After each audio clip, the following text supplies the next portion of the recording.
ठोकशराक दीन का पुल है और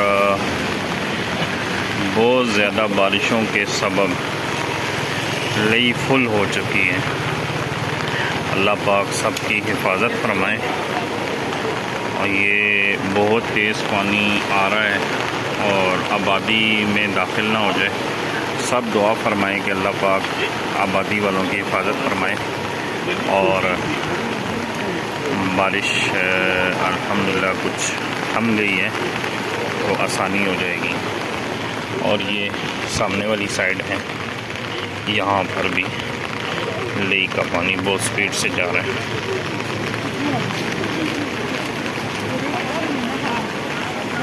और फुल हो चुकी है लेई बिल्कुल। और पानी की स्पीड बहुत ज़्यादा है, बहुत ज़्यादा स्पीड है।